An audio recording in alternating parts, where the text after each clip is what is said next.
મારો હોનાનો પુષ્પ વિમાન આવ્યું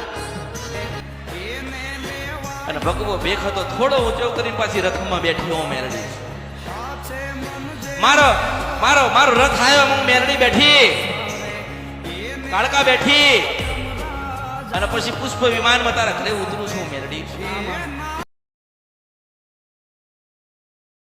કોઈ પાણી પીવડાવ્યું તું પાણી ન નીચે બેસાડી કોઈ ફૂંક મારીને કોઈ પાણી તને પીવડાયેલું હા માં પીવડાવ્યું માં દરગાહ પરથી અમે તાવીજ પહેરતા હતા.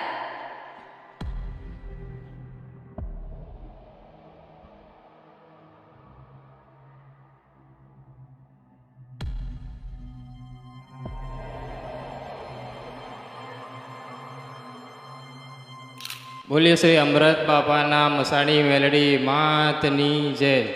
પરમ પૂજ્ય શ્રી અમૃત બાપાની જય.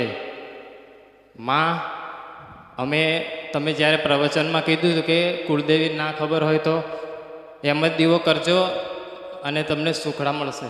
માં અમે એમ જ દીવો કર્યો અને અમે પરિવારમાં મારા ફાધર આમ જોડે ઊભા ને તો પહેલાં મને નહોતું ગમતું અને અહીંયા આવ્યા એના પહેલાંની પરિસ્થિતિ મારી ખરાબ હતી. મારા મગજ ઉપર ફૂલ જ અસર રહે. મને કોઈનું બોલેલું ના ગમે. પછી મારા પપ્પાને મેં એમ કીધું કે પપ્પા તમે એક જ વાર મારી જોડે ચાલો, તમને ના ગમે ને તો ફરી તમે ના આવતા. પછી મારા પપ્પા કેમ કે અમે તો એ ગામડામાં ભૂવાને કરીને થાકી ગયા હતા. પછી મારા પપ્પા મેં બીજે રવિવારે મેં કીધું કદાચ ના આવે એમ તો એ મારી પહેલાં એ લોકો તૈયાર થઈ ગયા. કેમ કે અમે પરિવારમાં બીજું કોઈ છે જ નહીં. આ બેઠા છે અમે 6 જણ છીએ અને દાદી છે. દાદીની બહુ ઉંમર થઈ ગઈ છે. પછી હું જ્યારે મારા ફાધર ત્યાં અમે ગામડામાં બધું ભૂવાને એવું કરતા હતા ને તો મને તરત જ જવાબ આવી જાય કે ભૂવા બેઠા હે ને અમે તો હું ભૂવા કે આપણે આમ કરીશું તો ભૂવાને સામે ચેલેન્જ થઈ કે તારાથી ના બને. હવે ઘરે કોઈ વ્યક્તિને લાવીને હું અપમાન કરું ખોટું લાગે. એવા અમે ઘણા ભૂવા બદલ્યા. પછી હું કંટાળી ગયો. મેં 2 વાર 3 વાર આત્મહત્યા કરવાની બી કોશિશ કરી હતી. અને અહીંયા આવ્યાના પહેલાં હું ઘરે વિડીયો જોઈને હું કોઈના કહેવાથી નથી આવ્યો. મેં વિડીયો દ્વારા જ આવ્યો પણ મને મારું કોઈક દેવ લઈને હું એને પૂછું છું તમે કોણ છો તો મને નથી આપતા. અને માળીનું આ સ્વરૂપ છે ને મારી દુકાન છે એમાં ખુરશી છે એમાં કદાચ હું દુકાનનો દરવાજો ખોલું અંદર બેઠા હોય. પછી જે કુળદેવીનો દીવો મૂક્યો છે એમાં કદાચ ક્યારેક બેઠા હોય અને ખુરશી મારી એમ જ પડી છે પણ મને ફરતી ખુરશી દેખાય. જે ટાયરવાળી આમ ફરે ને એમાં આ માળી આ જે સ્વરૂપ છે ને એ જ મને દેખાય. પછી હું પૂછું ને બેટા તું મને નહીં ઓળખે હું તમને બધાને જ ઓળખું છું. પછી આખું પરિવાર જ્યારે આજુબાજુના બધા પરિવાર વેરવિખેર કરી નાખ્યા છે. કોઈ છે ખબર નથી પણ મારા ફાધરને અમારું એક જ અમે રસોડું બને પછી ભેગા જ ખાઈએ. એમ પહેલાં આવું નહોતું માં. અત્યારે સુખ શાંતિ થઈ ગઈ પણ મને મગજ પર અસર રહે. હા એટલે ફાધરને એવું બધું પ્રોબ્લેમ નથી રહેતો હવે કશું જ નહીં. માં અમને અમારા કુળદેવ નથી ખબર. મારા ફાધરને પૂછું પપ્પાને પૂછું છું ને તો પપ્પા કહે છે કે મને નથી ખબર બેટા. પછી કુળદેવનો દીવો કર્યો છે ને ત્યારથી બધું સુખ શાંતિ અમારા ઘરમાં શાંત થઈ ગયું બધું. કોઈ તાવીજ બાવીજ તો નહીં લાવતા ને? દોરો તાવીજ તો છે નહીં ને? તાવીજ બાવીજ પડ્યા જ ઘરમાં બહાર પહેરેલા દોરા તાવીજ એવું કંઈક છે? ના માં દરગાહ પરથી અમે તાવીજ પહેરતા હતા. અરે એમ કહું છું કે પડ્યા હશે કે આલી આયા? ના આપણે આલી આવ્યા માડી અમે મૂકી દીધા. જ્યારથી અમે અહીંયા આવ્યા ને ત્યારથી અમે દરગાહ પર જે હતું ને એ માફી માંગીને મૂકી આવ્યા હતા. કોણ છો? માતાજી છે, પીર છે? કોણ છો તમે? કોણ છે પૂછો? કોણ છો? માતાજી છો? પીર છો?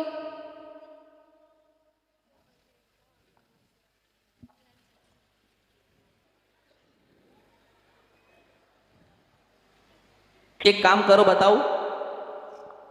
પહેલા એક તમને એક નાનું સમાધાન કરી આલું જેથી કરીને તમારા ઘરમાં થોડું પરિવર્તન થાય. એક કામ કરજો, હમણાં ઘરમાં છે ને તમે જે ઘરમાં રહેતા હોય ને એ ઘરમાં મેલડી માતાના નામનો દીવો ચાલુ કરો. મારા દાદા જે એક્સપાયર થઈ ગયા છે ને રાત્રે હું જ્યારે બહાર નીકળું ને ત્યારે મને દેખાય છે. કોઈ પાણી પીવડાવ્યું તું પાણી અને નીચે બેસાડી કોઈ ફૂંક મારીને કોઈ પાણી તને પીવડાયેલું? હા માં પીવડાવ્યું? તને પીવડાવ્યું ને? હા માં. હું તને શું કહું છું કે તારે તને જે કઈ વિચાર આવે છે ને હા જે કઈ તારી સાથે બનાવ બને છે હા કે જે તને ખોટા વિચાર આવે છે હા કે જે તારે કરવું છે તું કરી નહીં શકતો આમાં જો હું તને એક સીધી તને વાત કરું સીધી વાત આમાં કે તમે માનો કે હું તને એક ઉદાહરણ આપું કેમ તમારા મનની અંદર એવું થયું કે આ જગ્યાએ અમારે જવું છે એ જગ્યા તમને ખેંચી જાય શું થાય પછી એ જગ્યા તમને ખેંચી જતી આમાં કારણ કે પેલું પાણી તને પાઈ દીધું ને એક વખત બેહાડીને એટલે એ તમારા ઉપર કરી નાખ્યું શું કર્યું નાખ્યું તમારા બધા ઉપર વસીકરણ કરી નાખ્યું આમાં પછી તમે મને યાદ કરીશ આમાં અને હું જાઉં ને કોકની પથારી ના ફેરવી નાખું તો મારું નામ મેલેડી નહીં એટલે તમે હું તમને અત્યારે જે દિશા બતાવું ને તમે પકડો અત્યારે બધું ભૂલી જાઓ આના શરીરમાં કોઈક વસ્તુ ઉતરી ગઈ છે આના શરીરમાં વસ્તુ ઉતરી ગઈ છે એટલે કૂદકા મારસ અત્યારે એને જવું છે પણ જાય કેવી રીતે એને ખબર કે પકડાઈ ગયો છું એટલે જવું કેવી રીતે માથા વગરનો એક જંડ આવે ને જંડ ખબીસ કહેવાય એ આના શરીરમાં ઉતરી ગયો છે આના શરીર અને આનો બૈડો છે ને પાછળથી આખો વાળી દે બૈડો આખો વાળી દે એમ અને આ હા ને આ બૈરી પાઈ જાય એટલે અસસ કરા હું સિંધુ મને છપ્પર આનંદી ગંધર્પિયા મેરડી છું આ અસસ કરશે આ તારી પાસે આવે ને એટલે ચેન ચાળા કરશે હું મેરડી છું એટલે હમણાં છે ને હમણાં હું તને જો તું સ્ત્રી છો હું સ્ત્રી છું હું જગતજનની જોગમાયન પાવાન દેવી કાળકા છું હમણાં 6 મહિના સુધી પતિ પત્નીનો સંબંધ ના રાખતા આ જંડ છે ખવી છે આ ખવી તારી પાસે આવે છે અને હું સિંધ મને છપરા નથી કંદરપિયા મેરડી બોલું છું જો આનો ગાડી ના પી દઉં તો મારા અવતારમાં ખોટ જય હો જય હો હા એટલે તારી પાસે આવે ને ચેન ચાળા કરશે હસતો આવશે તને બચકું ભરી લે હું મેલડી છું આજે હું એને બચકું ભરું છું જો મરી ના જાય તો મારા અવતારમાં ખોટ પડશે આ તને કઈડ છે આ તને કઈડ પણ આજે હું મેલડી અડકવાઈ માતા બની કઈડી લઉં છું આને દવા બનીએ છે ને જો મટાડી જાય ને કોક તો મારા અવતારમાં ખોટ પડશે હું મેલડી છું એટલે તમારો આજે સંબંધ પૂરો કરું છું જ્યાર સુધી ના કહું તો તમે ભેગા ના થતા નકર આ લુચ્ચો નુગુરો આ કોણ છે આની પાસે છે લુચ્ચો નુગુરો અને હું જગતજનની જોગ માયા છું આના માથું નહીં મારા 10 માથા 10 હાથ છે હજારો માથાના હાથવાળી માથા છો એટલે અત્યારે દીવો આપ્યો ને દીવો પૂજજો દીવો લઈને બેસજો જો આભળ અત્યાર સુધી આ તાર દીકરો છે ને આ તાર દીકરો નહીં તારા દીકરાને દબાઈ દીધો છે આ ખવીએ તને ખબર પડે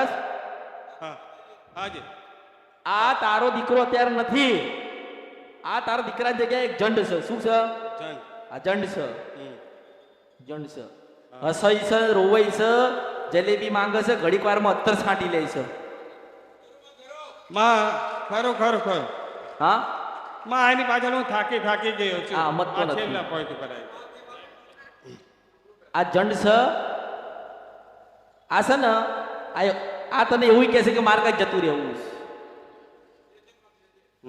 અને આ છે ને આ તારો દીકરો ખરો પણ આની પર હકુમત તારે છે ને એક ખબીની જંડ છે જંડ એમ આ એના પર હકુમત છે એમ એટલે આ તારે તમારા ઘરમાં પરવેશી ગયો છે. હવે પરવેશી ગયો છે એટલે ઘણા સમયથી આની પાસે છે હા. આની પાસે ઘણા સમયથી છે એમ આના શરીરમાં ઘણા સમયથી છે એમ ઘણા સમયથી છે અને તમે જોજો અમુક ટાઈમે છે ને ઉર્દુ વાંચી લે હિન્દી બોલી જાય તાર જોવાનું કે તાર તું આને ગુજરાતીમાં વાત કરે ને તો પાછું હિન્દીમાં વાતો કરા ખબી છે ખબર પડી ગઈ કે આ હું પકડાઈ ગયો આજે ખરું માં એટલે અત્યારે આ તાર પતિ નથી આ તાર દીકરો નથી આ માથા વગરનો હલકોસ ખવી છે આમાં આ આગળે કોઈ નથી ને પાછળે કોઈ નથી યાર હા માં આ સ્ત્રીની જોડે આવી ગયો છે આની પાસે આવી ગયો છે હા માં આની પાસે આવી ગયો છે એમ એટલે આ છે ને આ તારે તમારું નથી એમ એટલે હું તમને એમ કહું છું કે અત્યારે હું તે જે બતાવું ને આ વિષય તમારા માટે ગંભીરતાથી તમે લેજો હા માં આ વિષય તમે ગંભીરતાથી લેજો એમ કહું છું નતર આ જતો રહેશે છેલ્લે આ શું કરશે ખબર મારા આત્મહત્યા કરું નદી પડીને મરી જવું છે હા માં એમ તો કે એમ કહે છે ને હા, પણ હા. જો એને જવું હશે ને તો મને પૂછશે કે માં મને મેકી દે ને મને માં કે તાર જ મેલી થવાનો હા માં એટલે જે તમારી પાસે થઈ ગયું ને કોને કર્યું કેમ કર્યું એને મારે લેવા ખાવા હા માં નથી. પણ હું તમને એમ કહું છું કે હું જે જગ્યાએ ઊભા રાખું ને ત્યાં ઊભા રહેજો. આ જીવન તમારા બધાનું બગાડશે. હા માં નકર બધાનું જીવન તારે બગડ્યું છે ને ભીખ માગવાના દારા આરે લાવી દીધા છે. હા માં તમારા કોઈના મગજ ચાલતા નથી. હા માં નતા ચાલતા. અને કોઈની દરેક જગ્યાએ આ જાય ને આર્યો આ પાછો એટલો મોટો જાદુગર બને ને હા કે માં તારી શિકોતર માતાના નામનો એને દોડ આવી દીધો. હા માં એમ જ કે સિકોતર શિકોતર માં માના નામ પર આ નામ પાડી દે. હા અને પછી તાર જોવાનું હતું. તમે એક વસ્તુનું અમુક ધ્યાન નહીં રાખ્યું. કેવું કે ધૂણવાનું પછી આમ એકદમ આવે ને એટલે એકદમ આંખો મોટી કરે ને દાંત હા, માં. પીડાઈ દે આમ હા માં અને આમ ઊંચો ઊંચો થાય. હા એટલા એ છે, એનું માથું નહીં, એ માથા વગરનો જ. હા એટલે માં તમને દુઃખ હાલે. હા હું માં તને શું કહું છું કે હમણાં તારો પતિ નહીં, તારો ઘરવાળો નહીં, હા. હો હા, અને માં. બધા ભેગા થઈને પેલા એક મેલડીનો દીવો કરો ને એટલું કહો કે માં અમારા ઘરમાં બધું સારું કરો. હા, બરાબર? માં. હા, માં. પછી હું તને કહું, તને માં. પત્ની છો ને આની, હા માં એટલે હમણાં 6 મહિના સુધી તારો પતિ નથી. હારું, માં. બરોબર ને? હા, માં. હવે જો હું તને એક નિશાની આલું, હું તને નિશાની આપું. હા માં અમુક ટાઈમે તને થાય છે ખબર, પેલો બુરખો પહેરી લઈએ હા માં એવું થાય છે બુરખો પહેર. હું હા, તને શું માં. કહું છું હા કે તારા સપનામાં એક સફેદ કલરનો પુરુષ આવે. હા માં 3 મહિના થશે ને હા. એટલે મેલડીનો દીવો ચાલુ રાખજે. અને બરોબર 3 મહિના પૂરા થાય ને એટલે એક સફેદ કલરનો 12 ફૂટનો પુરુષ આવશે ને એના માથું નહીં હોય. હા, અને માં. તને એવું કે અમૃતની પાસે પાછા તમે જાઓ ને મારા ભગવાનના ઘેર જવું છું ને મન મેલી દે. હા, તાર તો માં. પાછી મન કહેજે હા, કે માં. આયો તો ને મને કહી ગયો છે કે મારે જવું છે ને હું તને કહું કે આ જગ્યાએ નાખી આય. હા માં હા માં તારો ઘરવાળો તને મળશે. હા માં એટલે હા માં અહીંથી તમારા પતિ પત્નીનો સંબંધ પૂરો થાય છે. હા માં હો હા માં જો આને તારી પાસે આને આ જો તારો થઈ ગયો ને તો પછી નહીં જાય. હા માં એટલે અત્યારે પતિ પત્નીનો સંબંધ પૂરો કરું છું. હા, એક- માં. એક- આ વચ્ચે હું મેલડી આવી છું હા માં એટલે હું તને એમ કહું છું કે તું ઊંઘી ગયેલી હશો. હા માં બરાબર? હવે અડધી ઊંઘ છે ને અડધી જાગે છે. હા, માં. અને એક સફેદ કપડાં પહેરીને એક માણસ આવે, માથું નથી પણ રોતો રોતો તને એવું કે અમૃતની પાસે પાછા જાઓ અને મારા ભગવાનના ઘેર જવું છે, મને મૂકી દો, હા માં મને છોડી દે, બહાર જતું રહે, હું જતો રહીશ, હું હા, તને માં. હેરાન નહીં કરું. એમ કહે ને કે હું તને હેરાન નહીં કરું એટલે તારા મારી પાસે પાછું આવવાનું. અને હા. હું કળિયુગમાં નારાયણની સાક્ષી મારી આરતી ચાલુ થઈને હું બોલું છું હા માં કે તારા મને કહેવાનું કે આવું થયું છે ને હું તને કહીશ કે લે આ તને શ્રીફળ આલ્યું છે, આ જગ્યાએ જઈને નાખી આય. અને તારા ઘરની બહાર નીકળે ને 2.5 કિલોમીટર કે 3 કિલોમીટર થાય ને, 2.5 થી 3 કિલોમીટર થાય ને હા, માં. એટલે એક નદી પડી તા હું તને કહીશ તા તને નાખી હા આવ. માં એટલે આ તમારું નથી અત્યારે. હા. એ છે ને એ ઘણી વખતે તારો દીકરો બહાર આવવાની કોશિશ કરે છે હા કે માં હું કોણ છું, હું હા કોણ માં છું, એવું કે છે હું કોણ છું. પણ હા. આ પેલી વસ્તુ દબાવે છે, પણ એને આજે મેં દબાવ્યો, હું કઈડી આજે એને હા માં એટલે એને દુખાવો થયો. હવે હા, હું હા. જોઉં છું કે હું એને કઈડી છું તો આ દુનિયામાં કોણ એને મટાડે છે. હા માં હું ઊભી છું ને તમારા ઘરે, હા. આજથી હું તમારા ઘરે ઊભી છું. હા માં બરો સંબંધ પૂરો. તમે હા. બધા ભેગા થઈને મેલડીનો ખાલી દીવો કરજો. હા, 3 માં. મહિના થાય તને સપનું આવે એ એમ કે અમૃતની પાસે પાછા જાઓ, એ મેલડીને કહો કે મને મૂકી દે, મારે જતું રહેવું છે અને હવે હું કોઈને હેરાન કરીશ નહીં, હા માં અને હું કોઈના ઘરે જઈશ નહીં, હા, માં. હું કોઈ સ્ત્રી પુરુષ પાસે જઈશ નહીં. હા માં અને તને એવું કે એટલે તારે મને કહેવાનું. એટલે હું તને કહીશ કે જા આજથી તારી અસલ માતા તને આલી છે અને અસલ તારો ઘરવાળો તને આલ્યો છે, એ તને તારો દીકરો આલીશ, હા માં તને તારો ઘરવાળો આલીશ. હા માં હો હા માં એટલે ધીરજ રાખજો, થોડું પ્રતીક્ષા કરજો અને મેલડીનો દીવો કરજો. અને હા. તારા સપનામાં એ આવશે, એ રોશે, એને કગરશે. હા માં કારણ કે તમને લોકોને દુઃખ પડ્યું ને, હા હવે માં 6 મહિના 3 મહિના હું આને બરોબરનું દુઃખ આલીશ. હા માં